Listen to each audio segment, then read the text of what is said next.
This is Streamlined News for Monday, November 28th, 2011, brought to you by SwimOutlet.com, the web's most popular swim shop. While swimmers in the United States were celebrating the Thanksgiving weekend, swimmers were putting up some fast short course meters times in Canada and Europe. Let's start in Europe, where preparations for the European Championships are heating up. Most countries held their selection meets over the weekend, and we saw some fast times. In Sweden, Sarah Sjöström was the big star, winning 5 events and setting a national record of 152.58 in the 200 free, which ranks her second in the world behind Alison Schmidt. She just missed Therese Alzheimer's national record in the 100 free with a time of 52.18, missing the record by .01. That 100 free puts her third in the world behind Britta Steffen and Missy Franklin. Sjöström also won the 200 IM, 100 fly, and 50 free. Steffen swam her world-leading 100 free at the German Nationals last week. After suffering through physical and mental issues for the past year, Steffen is back on track to defend her Olympic titles in the 50 and 100 freestyles. Her 100 time of 52 flat could be challenged as tops in the world, as the Dutch sprinters are set to swim this weekend in the Dutch Open.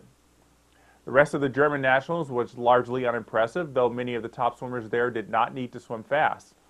Paul Biedermann is still likely to be a force in the middle distance freestyles at the European Championships, and expect the Diebler brothers, Marcus and Steffen, to win multiple medals at the European Championships.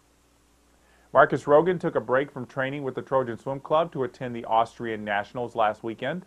His top swim of the meet was a 155.07 in the 200 IM, which makes him 8th in the world and second among Europeans behind Great Britain's James Goddard.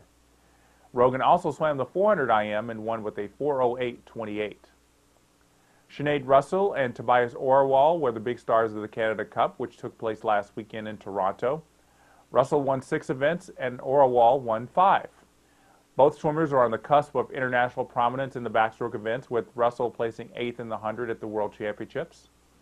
Brent Hayden, Martha McCabe, and Ryan Cochran, who each won medals at the World Championships, did not compete in the Canada Cup this weekend. And a belated congratulations goes out to Cochran, who was named Canada's Swimmer of the Year. His coach, Randy Bennett, who was also recently named Canada's head Olympic swimming coach. Australian swimming had some big news over the weekend as well. Michael Klim, who is quietly aiming for a comeback in time for next year's Olympic trials, stepped up at an age group meet in Melbourne for a 100 short course meters freestyle time trial. Unofficially, Klim swam a 49.8 in the time trial because the touchpad did not register his hand touch. But Klim's coach recorded the time from his stopwatch, which Klim told the media afterward gave him some hope in the months leading up to the Olympic trials. Klim's time doesn't rank in the top 100 globally and isn't top 10 in Australia, but Klim is optimistic that he can drop the time needed to at least get on the Olympic relay. Speaking of Australian relays, James Magnussen is looking forward to a possible spot on the 800 freestyle relay, but he says that he won't do the individual 200 free in London. He told Australian media that the placement of the individual 200 on the Olympic program could have an adverse effect on his 100, which is the 20-year-old's main goal. He also threw out the gauntlet for his domestic rivals, saying he plans to swim a 47.2 in the 100 at the trials, a stepping stone on his way to his ultimate goal, Olympic gold, and breaking Cesar Cielo's tech suit world record of 46.94. Magnussen also said he doesn't plan to compete outside Australia before the Olympic trials in an attempt to keep out the mystique surrounding him.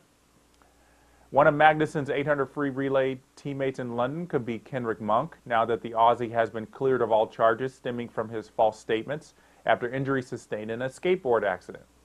If you remember, back in September, Monk told police someone had hit him with a car while he was riding a scooter, then changed his statement when contradictory evidence came to light. The police union in Queensland blasted the ruling, saying Swimming Australia played too much of a part in downsizing Monk's, quote, immature and responsible behavior. Monk was facing several months of jail time for lying to police and falsifying official statements. That's going to do it for Streamlined News today. Thanks for watching.